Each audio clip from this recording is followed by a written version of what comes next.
नमस्कार, मैं हूं निकिता और आप देख रहे हैं सत्यहिंदी.com। चलिए एक नजर डालते हैं अब तक की सुर्खियों पर।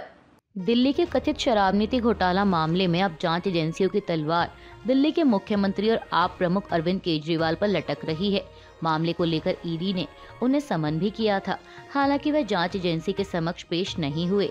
वहीं केजरीवाल को ईडी का समन मिलने पर पार्टी ने बीजेपी पर हमला बोलते हुए कहा था कि ये सब अरविंद केजरीवाल को जेल में डालने के लिए किया जा रहा है ताकि आम आदमी पार्टी को खत्म किया जा सके। आप नेताओं ने आरोप लगाया था कि बीजेपी आम आदमी पार्टी को खत्म करना चाहती है। उन्होंने कहा था कि लेकिन वह ऐसा नहीं होने देंगे। पार्टी नेताओं ने कहा कि अगर सीएम केजरीवाल को जेल होती है तो सरकार जेल से ही चलेगी। इसके लिए पार्टी ने एक जनमत संग्रह कराने का भी फैसला किया था कि इस पर जनता की राय क्या है। इसे लेकर आम आदमी पार्टी आज शुक्रवार से ही राजधानी दिल्ली में मैं भी केजरीवाल हस्ताक्षर अभियान शुरू कर रही है। मीडिया रिपोर्ट्स के मुताबिक 20 दिसंबर तक चलने वाले इस अभियान में पार्टी जनता से ये पूछेगी कि केजरीवाल को गिरफ्तार किए जाने पर उनको इस्तीफा देना चाहिए या फिर जेल से ही दिल्ली सरकार चलानी चाहिए। आम आदमी पार्टी द्वारा कराए जा रहे जनमत संग्रह के बारे में जानकारी देते हुए पर्यावरण मंत्री गोपाल राय और राज्यसभा सांसद राघव चड्ढा ने कल एक प्रेस कॉन्फ्रेंस के दौरान कहा कि इस हस्ताक्षर अभियान में सरकार के मंत्री, पार्टी विधायक, पार्षद और पदाधिकारी 2600 पोलिंग स्टेशनों में घर घर जाएंगे और लोगों से चर्चा कर उनकी राय जानेंगे। इसके अलावा 21 से 24 दिसंबर तक विधायक और पार्षद सभी वार्डों में जनसंवाद करके जनता की राय लेंगे। उन्होंने कहा कि इस संबंध में मंडल स्तर पर टीमों का गठन किया जा रहा है। इसके अलावा पार्टी ने एक पैम्पलेट तैयार किया है जो घर घर जाकर लोगों को दिया जाएगा। पार्टी कार्यकर्ता लोगों के साथ पैम्पलेट में कही गई बातों पर चर्चा करेंगे। पैम्पलेट में कई सवाल होंगे कि आखिर तथाकथित शराब घोटाला फर्जी कैसे है, केजरीवाल को प्रधानमंत्री क्यों गिरफ्तार करना चाहते हैं, क्या प्रधानमंत्री केजरीवाल के काम का मुकाबला कर सकते हैं या नहीं, क्या प्रधानमंत्री भ्रष्टाचार के खिलाफ हैं। आखिर में लोगों से पूछा जाएगा कि अगर गिरफ्तारी होती है तो क्या केजरीवाल को इस्तीफा देना चाहिए या नहीं देना चाहिए। तेलंगाना विधानसभा चुनाव के लिए कल 30 नवंबर को वोटिंग संपन्न हुई, जिसके बाद सामने आए एग्जिट पोल के नतीजों में मुख्यमंत्री केसीआर की पार्टी बीआरएस की स्थिति कुछ अच्छी नहीं दिख रही। तमाम एग्जिट पोल्स के मुताबिक राज्य में कांग्रेस को बढ़त मिलने का अनुमान है। हालांकि राज्य में सरकार किसकी बनेगी, इसका फैसला तो 3 दिसंबर को ही होगा, जब चुनावी नतीजे सामने आएंगे। इस बीच कल गुरुवार को सामने आए तेलंगाना के एग्जिट पोल नतीजों पर प्रतिक्रिया देते हुए मुख्यमंत्री केसीआर के बेटे और बीआरएस नेता केटी रमा राव ने कहा कि यह एक अतार्किक एग्जिट पोल है, लोग अभी भी वोटिंग कर रहे हैं। उन्होंने कहा कि भारत के चुनाव आयोग का भी मूल रूप से 5:30 बजे एग्जिट पोल की अनुमति देना एक भद्दा मजाक है, जबकि लोग रात 9 बजे तक वोट देने के लिए लाइनों में लगे हैं। बीआरएस नेता ने आगे कहा कि मैं पार्टी कैडर को बताना चाहता हूं कि वे इस बकवास पर विश्वास नहीं करें। तेलंगाना विधानसभा चुनाव के एग्जिट पोल को लेकर कांग्रेस में काफी उत्साह देखने को मिल रहा है।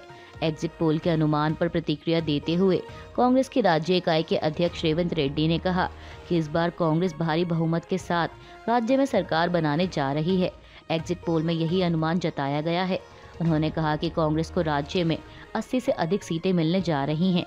वहीं रेवंत रेड्डी से ये पूछे जाने पर कि कांग्रेस के जीतने की स्थिति में राज्य का मुख्यमंत्री कौन बनेगा, इस पर उन्होंने कहा कि सीएम का नाम तय करने के लिए स्क्रीनिंग कमेटी और चयन समिति है। इसके बाद सीडब्ल्यूसी को इस पर फैसला लेना है। कांग्रेस में हर चीज के लिए एक प्रक्रिया है। पीसीसी अध्यक्ष होने के नाते मुझे आला कमान के हर आदेश का पालन करना होगा। उन्होंने आगे कहा कि यह चुनाव कांग्रेस बनाम बीआरएस नहीं था, बल्कि राज्य के 4 करोड़ लोग बीआरएस के खिलाफ थे। यह तेलंगाना के लोगों की जीत है। हम 6 गारंटियों को मंजूरी दिलाएंगे और पहली कैबिनेट में ही इसे कानून बना देंगे। आपको बता दें कि एग्जिट पोल के अनुमानों में कांग्रेस को राज्य की 119 सदस्यीय विधानसभा सीटों में से 63 से 79 सीटें मिलने का अनुमान लगाया गया है। वहीं बीआरएस को 31 से 47 सीटें और बीजेपी को केवल 2 से 4 सीटें मिलने का अनुमान जताया गया है। इजराइल हमास में जारी युद्ध विराम के बीच कल गुरुवार को खबर सामने आई कि हमास इस युद्ध विराम समझौते को बढ़ाने के लिए तैयार हो गया है। हिंदुस्तान टाइम्स की एक रिपोर्ट के मुताबिक कल गुरुवार को एक सूत्र ने कहा कि हमास बंधकों और कैदियों की अदला बदली के लिए संघर्ष विराम को और आगे बढ़ाने को तैयार है। वहीं संयुक्त राज्य अमेरिका ने इजराइल से गजावासियों के लिए सुरक्षित क्षेत्र स्थापित करने का आग्रह किया है, क्योंकि उसका मानना है कि इजराइल के घातक युद्ध की समाप्ति निकट है। आपको बता दें कि 7 अक्टूबर को शुरू हुए इस युद्ध को स्थायी रूप से रोकने के लिए अंतर्राष्ट्रीय दबाव बढ़ गया है। इस बीच अमेरिकी विदेश मंत्री एंटनी ब्लिंकन ने इसराइल और कब्जे वाले वेस्ट बैंक में नेताओं के साथ बैठक की। इस बैठक के बाद उन्होंने टेल अवीव में संवाददाताओं से बातचीत के दौरान युद्ध विराम के विस्तार का आग्रह करते हुए कहा कि स्पष्ट रूप से हम इस प्रक्रिया को आगे बढ़ते देखना चाहते हैं। हम 8वां दिन और उससे आगे चाहते हैं। उन्होंने कहा कि इसराइल को मानवीय नागरिक सुरक्षा योजनाएं बनानी चाहिए, जिससे निर्दोष फिलिस्तीनियों की मृत्यु को कम किया जा सके, जिसमें दक्षिणी और मध्य गजा में क्षेत्रों और स्थानों को स्पष्ट रूप से और सटीक रूप से निर्दिष्ट करना शामिल है, जहां वे सुरक्षित रह सकते हैं। अमेरिकी विदेश मंत्री ने युद्ध विराम के विस्तार को लेकर आगे कहा कि इससे गजा में निर्दोष नागरिकों को मानवीय सहायता में वृद्धि करने में भी मदद मिली है, जिन्हें इसकी सख्त जरूरत है। इसलिए यह प्रक्रिया परिणाम दे रही है। यह महत्वपूर्ण है और हमें उम्मीद है कि यह जारी रह सकती है। इजराइल हमास युद्ध विराम में मध्यस्थ की भूमिका निभा रहे देशों के हस्तक्षेप के बाद इस 4 दिन के युद्ध विराम समझौते को 3 और दिनों के लिए बढ़ाया गया, जिसकी अवधि आज शुक्रवार को समाप्त हो रही है।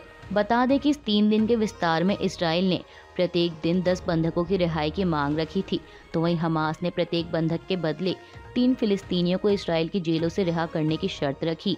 ऐसे में कल गुरुवार को यानी युद्ध विराम समझौते के आखिरी दिन हमास ने 2 इजरायली महिला बंधकों को मुक्त किया और इसके बाद शाम को 6 और बंधकों को रिहा किया गया।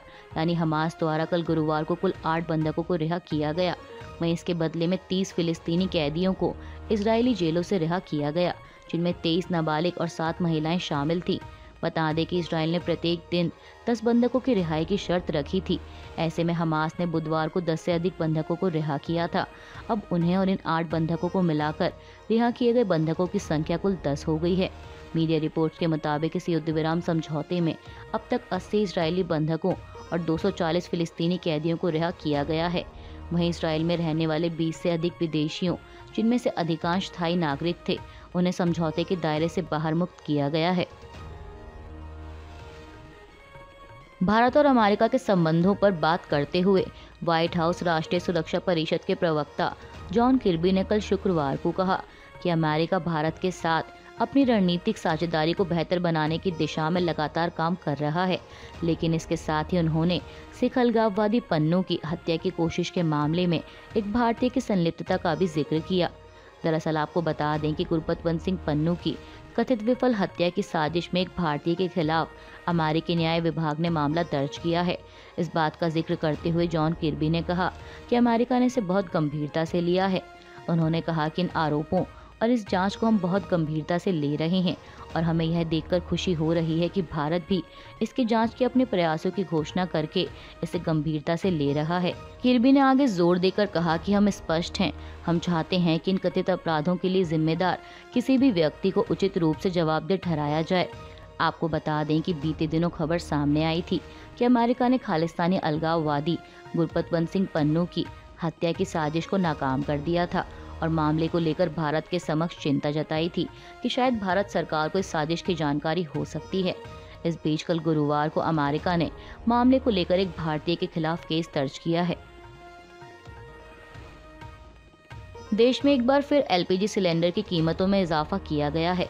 हालांकि राहत की बात यह है कि ये बढ़ोतरी केवल 19 किलोग्राम वाले कमर्शियल सिलेंडर के लिए की गई है, न कि घरेलू सिलेंडर के लिए।